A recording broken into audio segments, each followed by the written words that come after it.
Hello and welcome back. This is podcast episode 221. How much play on the potty is too much? You can find the show notes over at godiaperfree.com/221.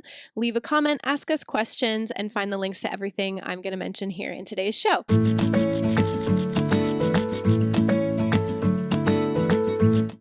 Hello and welcome back. This is podcast episode 221. How much play on the potty is too much? You can find the show notes over at godiaperfree.com/221. Leave a comment, ask us questions, and find the links to everything I'm going to mention here in today's show. Today we have a question from Anna Grace. Hi, Andrea. My name's Anna Grace, and I'm from Louisville, Kentucky, and I have a 15-month-old. We started EC about 2 months ago, and I have a baby on the way, and I'm 35 weeks pregnant. So I plan to do EC with him as soon as he's born. But for my 15-month-old, my question is, how much play on the potty is too much, and how is it more distracting than beneficial for them to focus? Because I noticed that she tends to hold her pee if she's playing. So we'll be sitting on the potty for, like 20 minutes, and she still hasn't gone. And then I'll let her walk around without a diaper for a bit, and then she'll like pee on the floor a minute later. So it seems that movement helps her, but I feel like the playing is what's distracting her. So like the books and the toys that she's holding while she's sitting there, I still try to talk to her about it and remind her to go potty and do her cues, but I just want to know how much play is too much. Thanks. Thank you so much, Anna Grace. Congratulations on baby number 2 on the way. I hope you're feeling good. Distraction is real at this age. Absolutely. 15 months, definitely some distracted babies. And you may have been exaggerating when you said 20 minutes. It might feel like that. But either way, 20 minutes is too long, way too long. Podcast episode 217 is how long to keep baby on the potty. And we talk about if it feels like it's too long, it's probably too long. It sounds like your instincts are just spot on. And I love these kinds of questions because parents often, just by talking about it, come around to the right conclusions. But it's really hard to trust ourselves. I know this is your first baby you've been ECing with. You maybe don't really know what you're doing, or at least don't feel like you know what you're doing. But just listening to your question, you have a lot of your own answers in there. So joining us on the blog, joining us over in the private coaching community you have that goes along with the Go Diaper Free book, and just getting these things out. Oftentimes, if you read back your question, you will find those answers right in there.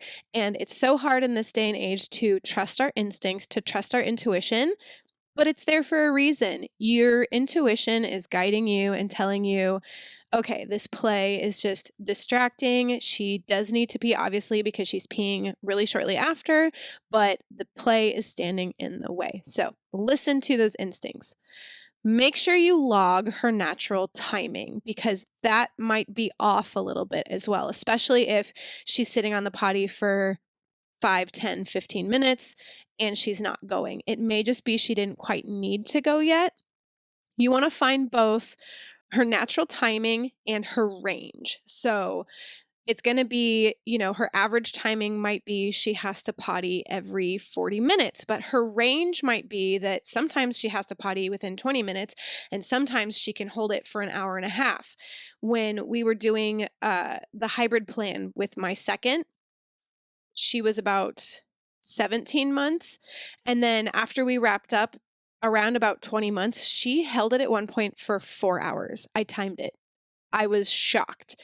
And that wasn't the normal. She wasn't going to hold it 4 hours every time, but that was the top end of her range. So I knew that if I offered her the potty after half an hour and she didn't need to go, that it could be a while. It was just depending on how busy she was. So log her timing. Use the log app. Use the paper if you prefer, that's included in the resource center for the Go Diaper Free book. But log her timing. Start after she wakes up or after she drinks a meal if she's nursing or you give her a bottle or anything. Start then and find out both what her average timing is and what both ends of that range are. So that can give you a better clue, and you can make sure you're not over offering, because that will create resistance if we offer too often, and especially if we offer often when they don't have to go. And that will just help you be a little bit more accurate with when she needs to go potty. The toys and the blocks and everything can be really helpful to get them to stay on the potty, but when it gets too distracting, like it sounds like it's happening for you, we need to change tactics. We need to declutter the potty area. No more books, no more toys. We are down to business. Try, if you're not already, using the big toilet with a reducer so that she can't just get up and walk away. That will help to keep her on there. And there's a podcast for when they resist the potty and pee on the floor right after. I'll link that one as well. That one, let's see, I'm not sure what number that is, but oh, I'm sorry, it's a blog post that I will link here for you. And she could also be holding her pee to keep you there. If you're hanging out with her, reading books, playing, that sounds like really fun one-on-one time with mama. And especially when the new baby comes, she's going to be seeking that. So remember, it's quality over quantity, but focus as much as you can, especially after the baby comes, on giving her dedicated just you and her time during the day. If your partner can take the baby, if a grandparent, somebody can take baby for like 20 minutes, it doesn't have to be a long time, and you just do whatever she wants to do with playing or coloring or reading. And then that way, she's not going to be seeking it as much when she's on the potty. You also want to try and give her privacy on the potty, because that will show her, number one, that we're not here to play, we're down for business. And number two, that when we go to the potty, mama's not going to play with you. I'm not going to sit here and read you books and play. I'm going to move on to something I need to do. It's your job to put your pee in the potty, and then we can get back to playing. Try to pretend kind of like you're on an outing, at least in your head. Move in a really matter-of-fact way. When we arrive at a public bathroom, we're typically not trying to spend too much time in there. So pretend like you are just wanting to get down to business and then moving on so that you can get back to playing or whatever you were doing as quickly as possible. Try not to talk about it. Give her that privacy. Turn your back. You can close both of you in the bathroom together. You can shut the door so that you're in there together and she's not running off and peeing on your floor, but try to busy yourself with something else. Fix your hair, open a drawer, do something else that's not focused on her. If it's boring, she'll go. That's the problem. It's too much fun to go to the potty right now, and so she's focused on the fun parts and not the actual pottying. But if you're moving in a matter-of-fact way and trying to get back to play as quickly as possible, she'll start to learn that the fun part isn't on the potty, it's after we're all done. As she starts to get older, it may, especially close to 18 months and after that, it may start to get harder to pull her away from play to go to the potty. So it might be possible then to reintegrate a toy. When we were potty training my oldest, we usually had him bring whatever he had in his hand, as long as it was small, to the potty. And then you can potty the dinosaur or the teddy bear first, and then they can go potty. This is all in the Tiny Potty board book as well. So you can grab that and read through it with her, that look, the little kid is playing, and then the bear gets to potty, and then it's right back to play. You can have the conversation. She might not quite understand it yet at this age, but you can start having the conversation that we're going to potty, and then there's something else waiting for us. Bear wants to play with you. He's waiting for you to finish up pottying. The dinosaur wants to play with you. She's waiting for you to finish up going pee so that we can get back in there and play with the dinosaur. These sort of things will help motivate her to get down to business a little bit more quickly. It's also helpful to start using that when then statement. When you're finished pottying, then we can go back and finish reading the book.